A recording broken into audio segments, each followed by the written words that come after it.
প্রদীপ জ্বালিয়া কেহ গুপ্ত কুঠিরিতে কিংবা কাঠার নিচে রাখে না, কিন্তু দীপাধারের উপরে রাখে, যেন যাহারা ভিতরে যায় তাহার আলো দেখিতে পায়। প্রদীপ প্রদীপ জ্বালিয়া কেহ গুপ্ত কুঠিরিতে নিচে রাখে না, কিন্তু দীপাধারের উপরে রাখে।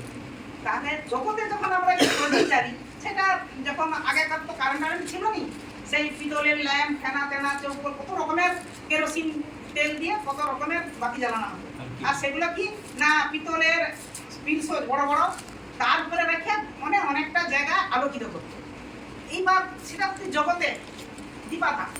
এবার বলছে তাহলে যদি জগতের দীপাধার হয়, তাহলে ঐশ্বরিক শক্তিকে দীপাধারটা যেটা তাহলে কি না, যেটা হচ্ছে সেই হবে দীপাধার যার মধ্যে থাকবে ঈশ্বরের বাক্য, যার মধ্যে থাকবে স্নেহ, দয়া, মায়া, ভালোবাসা, হ্যাঁ, এই সমস্ত গুণ, সেই ব্যক্তি হবে সেই বাড়ির দীপাধার।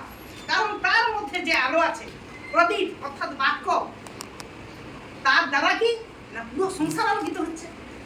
যার যখনই বিপদ আসুক না কেন, সে যদি জগতেরও হয়, তবু তার দ্বারা কি প্রার্থনা করলে দাদা ভাই দিদি ভাই ঈশ্বরের জন্য আছেন, কিন্তু দাদা ভাই ছেলে ঈশ্বরের জন্য।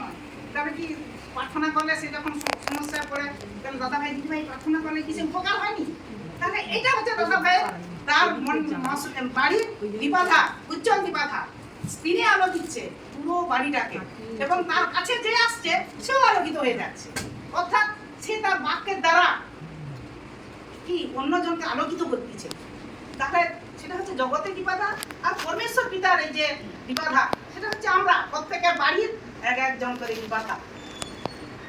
তাহলে তাহারা আলো দেখতে পায়, তার ভিতর দিয়ে মানে তার সংস্পর্শে যারা আছে তারা কি আলো দেখতে পায়। কারণ পরমেশ্বর পিতা যে সব বাক্য তার মনে যখন দেয়, তখন সে কিন্তু আমরা কি একদিনে আলো দেখতে পাইছি? পাইনি। কত হেনে হেনে করিয়া ঠাকুরজি কো গেলাস না পরমেশ্বর, আর এরা কি বলে পরমেশ্বর পরমেশ্বর পরমেশ্বর জানেনি। তো হঠাৎ করে পরমেশ্বর পিতা একদিন তো মেয়ে চলে গেল, আর সত্যিকারে সেখানে দেখা গেল যে আলো আছে। এবার আমি সেই আলোটাকে কিভাবে গ্রহণ করব, সেই আলোটাকে আমার মধ্যে কি করে প্রবেশ করাবো, সে প্রথম আমার জানতে হবে। তাহলে তোমার চক্ষুই শরীরের প্রদীপ। তোমার চক্ষু যখন সরল হয়, তখন তোমার সমুদয় শরীরও দীপ্তিময় হয়, কিন্তু চক্ষু মন্দ হইলে তোমার শরীরও অন্ধকারময় হয়। তাহলে চক্ষু সরল, আগে তো চক্ষু বাঁকাবাকি ছিল, খেয়ে যাওয়া তেরা থেকে তার সাথে যদি আমার কোনো মান অভিমানের প্রশ্ন থাকে, মুখ বাকি দিলাম। সে কার ঘরে দুপুরবেলা আসছে, নারকেল পড়েছে, তুলে আনলাম।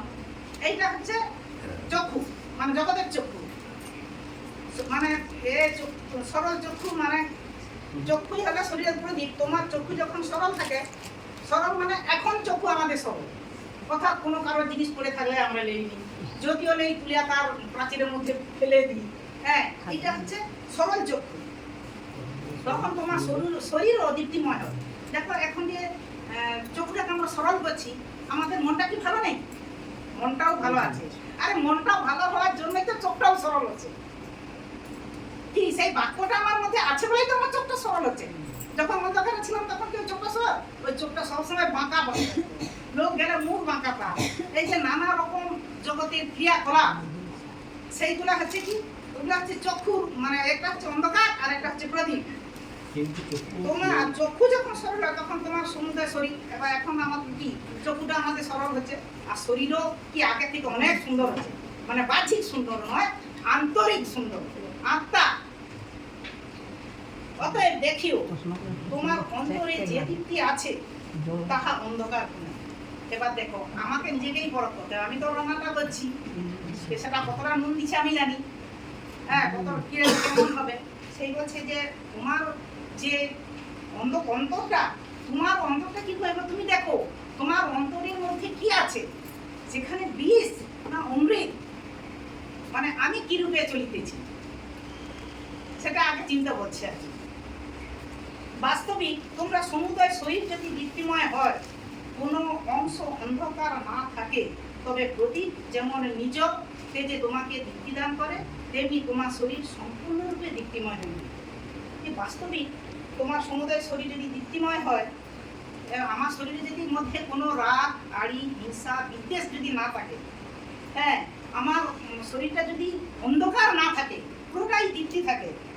প্রদীপ যেমন নিজেতে যে আলো তেমন একটা জায়গা, আর আমিও তেমনি কি করবো, আমার বাড়ি আমি দিবাদার হিসাবে, তাহলে আমিও আমার অনেকটাই জায়গা দিয়ে আমার বাড়ির মধ্যে আমি নিশ্চয়ই আলো দিতে পারবো, যদি আমার চক্ষু সরল হয় আর অন্তর যদি দীপ্তিময় থাকে, অর্থাৎ ঈশ্বরের বাক্য যদি আমি মেনে চলি, তোমার শরীর সম্পূর্ণরূপে দীপ্তিময় হবে। যে ঈশ্বরের যদি বাক্য আমি সম্পূর্ণরূপে মেনে চলি, আমার মধ্যে স্নেহ, মায়া, ভালোবাসা, প্রেম এই সমস্ত যদি সুন্দর থাকে, তাহলে আমার সম্পূর্ণরূপে কি আমার শরীরও দীপ্তি দিবে, অর্থাৎ দীপাধারের সেই প্রদীপের ন্যায় আমার ফ্যামিলির মধ্যে সে আমি পরমেশ্বর পিতা সেই বাক্য সকলের মধ্যে ছড়িয়ে দিতে পারবো। তো পরমেশ্বর পিতা আমাকে আজ এই পর্যন্ত বলালো। সর্বশক্তিমান পিতার আশিস, গুরু যিশুর অনুগ্রহ সবার মস্তকে সমানভাবে করুন।